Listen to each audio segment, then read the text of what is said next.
예레미야 4장 27절부터 31절 끝까지 보겠습니다.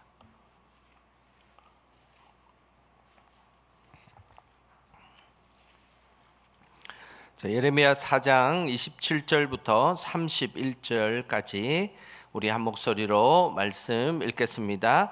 여호와께서 이와 같이 말씀하시길 이 온 땅이 황폐할 것이나 내가 진멸하지는 아니할 것이며 이로 말미암아 땅이 슬퍼할 것이며 위에 하늘이 어두울 것이라. 내가 이미 말하였으며 작정하였고 후회하지 아니하였은즉 또한 거기로 돌이키지 아니하리라 하셨음이로다. 기병과 활 쏘는 자의 함성으로 말미암아 모든 성읍 사람들이 도망하여 숯불에 들어가고 바위에 기어오르며 각 성읍이 버림을 당하여 거기 사는 사람이 없나니 멸망을 당한 자여 내가 어떻게 하려느냐. 내가 붉은 옷을 입고 금 장식으로 단장하고 눈을 그려 꾸밀지라도 내가 화장한 것이 헛된 일이라. 여인들이 너를 멸시하여 내 생명을 찾느니라. 내가 소리를 들은즉 여인의 해산하는 소리 같고 초산하는 자의 고통하는 소리 같으니 이는 시온의 딸의 소리라. 그가 헐떡이며 그의 손을 펴고 이르기를 내게 화가 있도다. 죽이는 자로 말미암아 나의 심령이 피곤하도다 하는도다. 아멘. 오늘도 이 밤에 기도하러 나오신 우리 성도님들 주님의 이름으로 축복합니다. 자, 오늘도 한번 인사 한번 하겠습니다. 오늘 하루 산다고 사신다고 고생 많으셨습니다.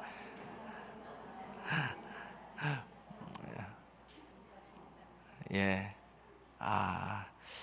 날씨가 이제 장마가 이제 끝자락이긴 한데 아직도 완전히 장마가 가시지는 않았습니다.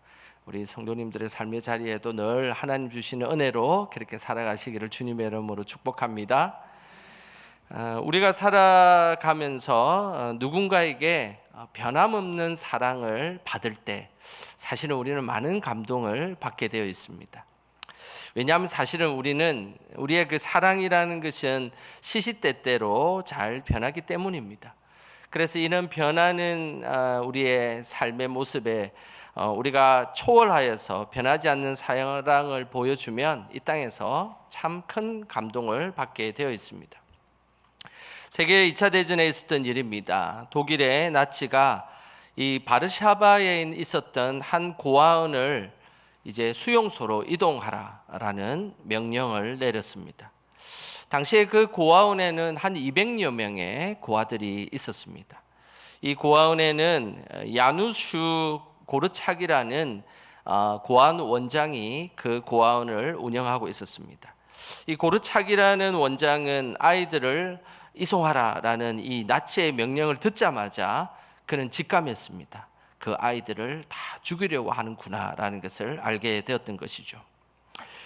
그래서 실제 고르착이라는 이 원장은 주변에 이 자신뿐만 아니라 주변 사람들도 이 원장이 먼저 도망가야 된다. 아이들은 뭐 어떻게 될지 모르지만 당신은 도망가야 된다라는 이야기를 계속 듣고 있었습니다.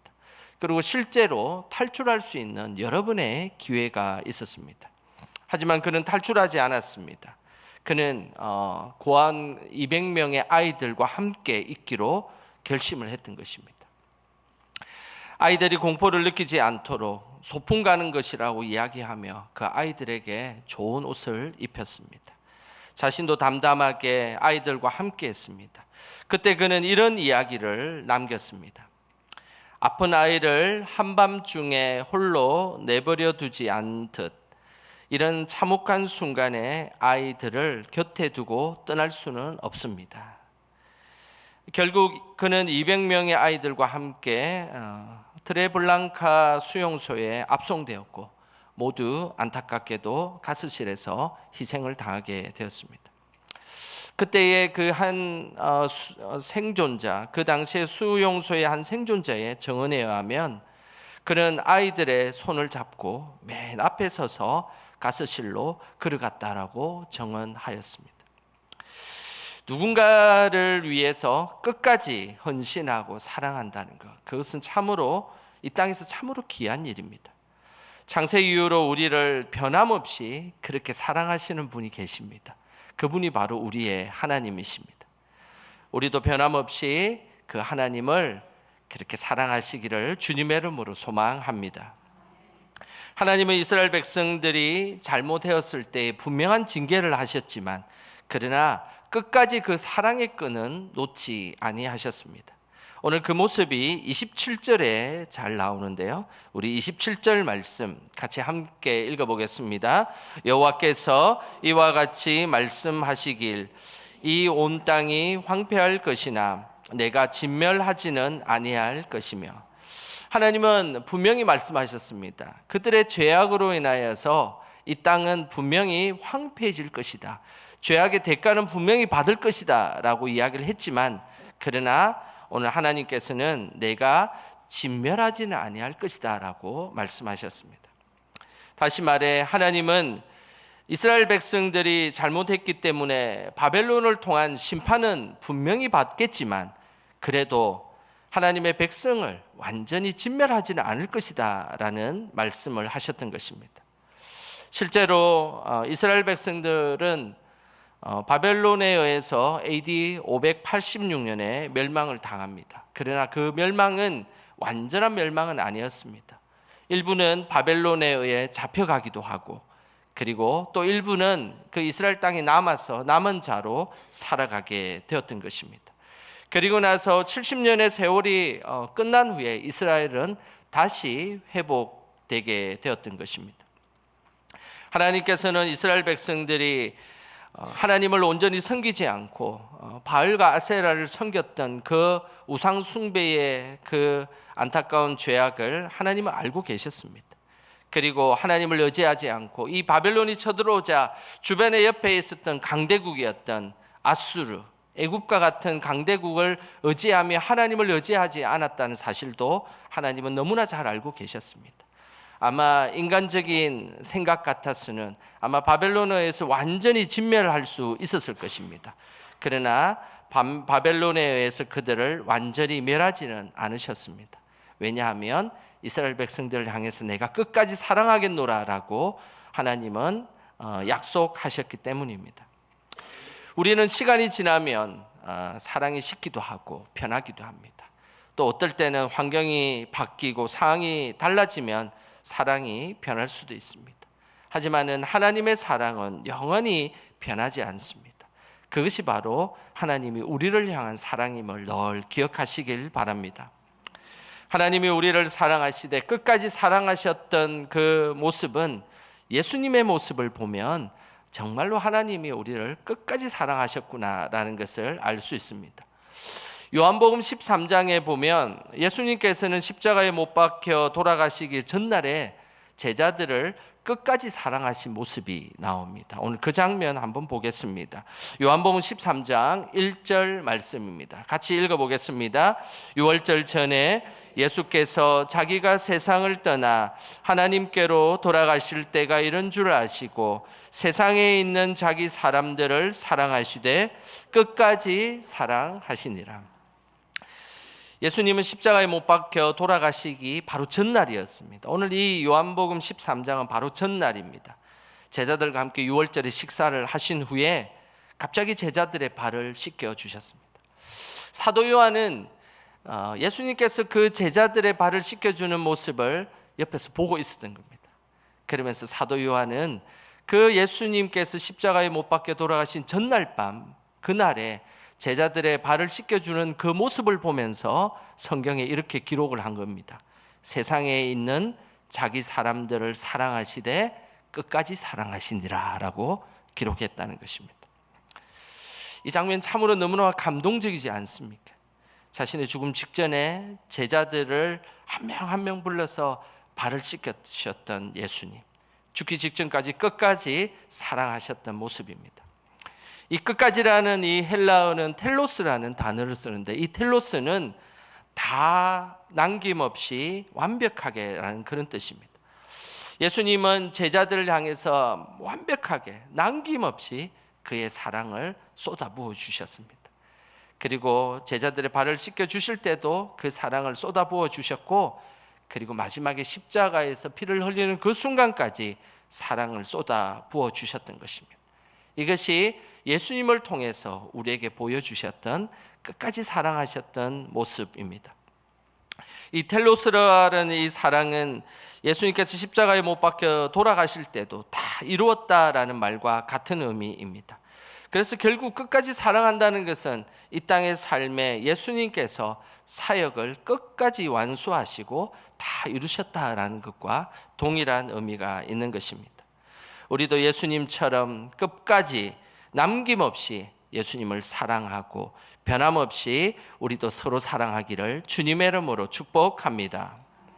하나님은 이스라엘 백성들을 끝까지 사랑하셨지만 이스라엘 백성들은 그 사랑을 온전히 알지 못했습니다. 오늘 30절의 이스라엘 모습을 한번 보겠습니다. 같이 한번 30절 읽어보겠습니다. 멸망을 당한 자여, 내가 어떻게 하려느냐? 내가 붉은 옷을 입고 금장식으로 단장하고 눈을 그려 꾸밀지라도 내가 화장한 것이 헛된 일이라. 여인들이 너를 멸시하여 내 생명을 찾느니라. 하나님은 우리를 끝까지 사랑하셨습니다. 그러나 이스라엘 백성들은 그런 모습을 보이지 못했습니다. 오늘 이 30절에 등장하는 붉은 옷을 입고 그리고 금장식을 하고 화장을 했다라는 이 모습은 전형적인 이스라엘 백성들이 우상 숭배를 하는 모습이었습니다.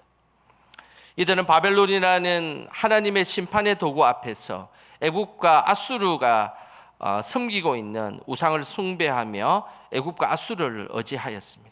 그러면서 그 신을 섬기기 위해서 붉은 옷을 입고 그리고 금장식으로 온몸을 치장하고 화장을 하는 모습을 보였습니다. 참으로 안타까운 일이지 않습니까? 하나님은 이스라엘 백성들을 끝까지 사랑하시기 위해서 벌을 내리셨지만 진멸하지 않는 그 사랑을 보여주었지만 이스라엘 백성들은 끝까지 그 멸망의 순간까지 우상을 숭배하고 하나님 앞에 죄를 범했다는 사실입니다. 우리는 늘 이런 모습이 많습니다.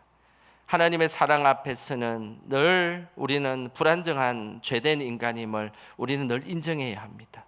우리는 늘 변하기도 하고 그렇게 살아가는 것이 우리의 모습입니다. 어떻게 감히 우리가 하나님을 사랑할 수 있겠습니까?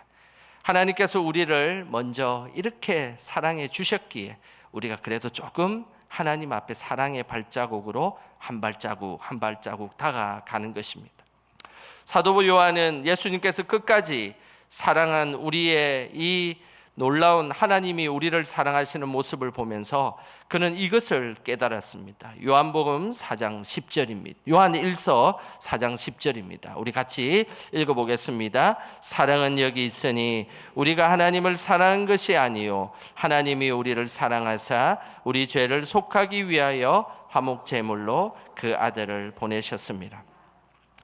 사도 요한은 끝까지 우리를 사랑하셨던 예수님, 그리고 그 발을 씻기고 십자가에서 우리를 끝까지 사랑했던 그 예수님은 어떻게 그것을 사랑할 수 있었을까? 그러면서 우리가 예수님 좀 사랑하려고 하니까 우리 안에 그만큼 사랑이 없다는 것을 사도 요한은 발견하게 되었던 것입니다.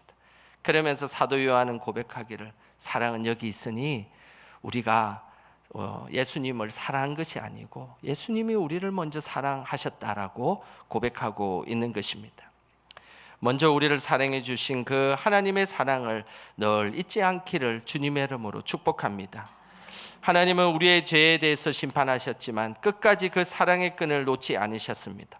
그러면서 매우 아픈 마음으로 오늘 31절에 이스라엘 백성들이 심판당하는 모습을 이렇게 말씀하셨습니다. 우리 31절 같이 함께 읽어보겠습니다. 내가 소리를 들은즉 여인의 해산하는 소리 같고 초산하는 자의 고통하는 소리 같으니 이는 시온의 딸의 소리라. 그가 헐떡이며 그의 손을 펴고 이르기를 내가 화가 있도다. 죽이는 자로 말미암아 나의 심령이 피곤하도다 하는도다. 하나님의 이스라엘 백성이 죄로 인해 심판받는 소리를 여인이 해산하는 소리와 같다라고 말씀하셨습니다. 왜 해산하는 소리와 같다고 말씀하셨을까요? 그 이유는 죄로 인한 그 심판, 죄로 인한 고통은 해산하는 고통과 똑같기 때문입니다. 하지만은 결국 여인에게는 생명을 잉태하는 기쁨과 회복의 순간이 나중에 기다리고 있기 때문입니다.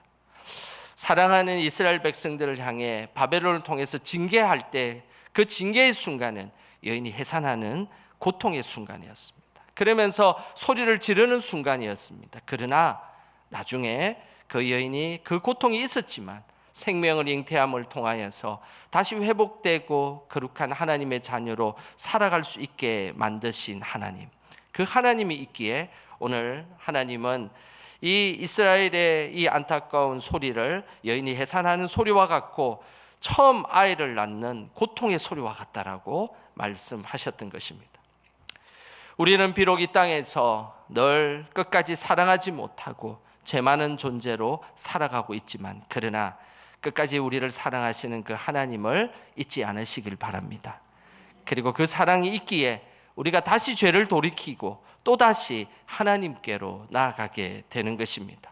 끝없이 우리를 사랑하시는 그 하나님을 평생 끝까지 사랑하며 우리도 또 옆에 있는 우리의 이웃도 사랑하는 우리 영광의 모든 성도들 되시기를 주님의 이름으로 축원합니다.